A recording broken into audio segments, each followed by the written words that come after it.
Each country around the world has their own changemakers, the people who have built or freed their country from oppression. One day live in a nation and a challenge to all men and women of country.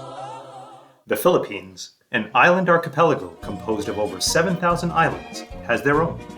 A man named José Rizal, widely considered to be the national hero of the Philippines.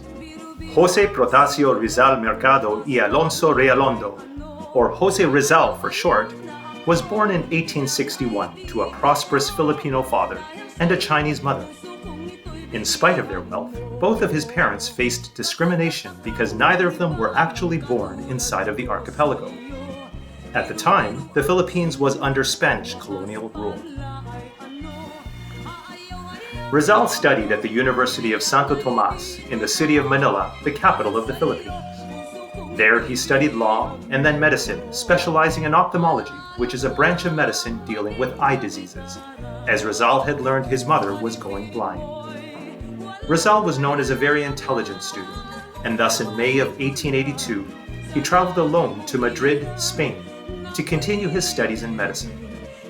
He traveled around Europe continuing his studies and finished his eye specialization schooling in Germany. Rizal excelled in a variety of areas other than medicine. He was a painter, a sculptor, a woodcarver, and most importantly, a prolific writer, composing various poems and novels which would become very important later on. Rizal was conversant in 22 languages and was also a playwright, historian, and journalist.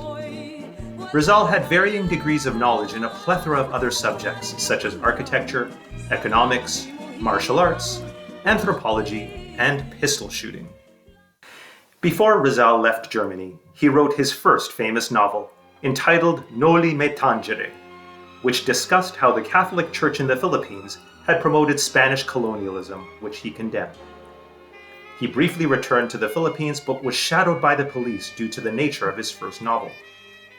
He returned to Europe and he published his second novel, the sequel to the first, called El Filibusterismo, in Belgium. This second novel portrayed the Spaniards as corrupt and discussed the various abuses that they exercised on the Filipino people.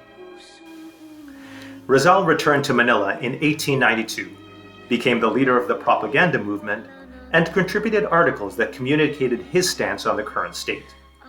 He believed that the Philippines should be integrated as a province of Spain and that they should be represented in the Spanish parliament. He also believed that Spanish friars should be replaced with Filipino priests and believed in equality between Spaniards and Filipinos before the law. Rizal also founded a group called the Liga Filipina, a political group that called for peaceful change in the Philippines. Needless to say, the Spanish officials were not pleased. They exiled Rizal to the island of Mindanao, where he taught medicine and other subjects for 4 years. During his time on the island, he lost touch with other revolutionaries, but was quick to condemn violence. In 1896, a Filipino nationalist society revolted against the Spaniards. Although Rizal had no part in the revolt, he was arrested and found guilty of sedition, which is defined as conduct or speech inciting people to rebel against the authority of a state or monarch. He was publicly executed by firing squad in Manila on December 30th, 1896. His martyrdom gave the Filipino people something to rally to and convinced them that there was no other choice than to fight for their independence. José Rizal's death was the spark that lit the flame for the Filipino people. The revolts had been building even before Rizal's death, but they continued to become more and more violent, with many Spanish supporters switching to actively supporting the side of the Filipino after Rizal's death. The government declared a state of war in many Filipino provinces, and eventually, the revolution reached a stalemate between the rebels and the Spaniards. A few months later, the Spanish-American War began, and the United States eventually defeated the Spanish naval forces in the Philippines. Spain then lost the ability to defend Manila, and by extension, the Philippines itself. By this time, the Filipinos had liberated much of the Philippines from Spanish control. However, the Spanish secretly made a deal with the Americans, staging a mock battle at Manila, after which the Americans won the city.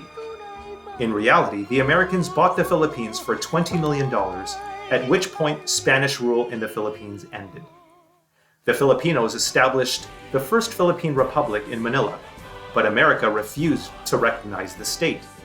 It was at this point that the Philippine-American War broke out. The Philippines did eventually gain independence from the USA after the end of World War II. The Philippines continues to thrive today as a free country, in part due to the efforts of José Rizal and his form of peaceful protest. Castrillo depicts Rizal as he looked during his stay in Europe, where he took advanced studies in ophthalmology, became an advocate of his countrymen, an advisor to the men and women of his era, who aspired to build a free and prosperous country.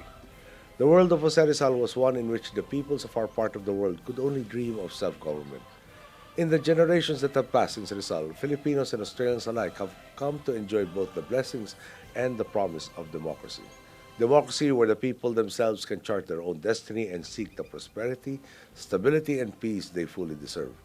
Part of this process has been the discovery that a national community can derive strength and vibrancy from being brave enough not to be slaves to the past and instead take the leap of faith required to build a society that embraces diversity.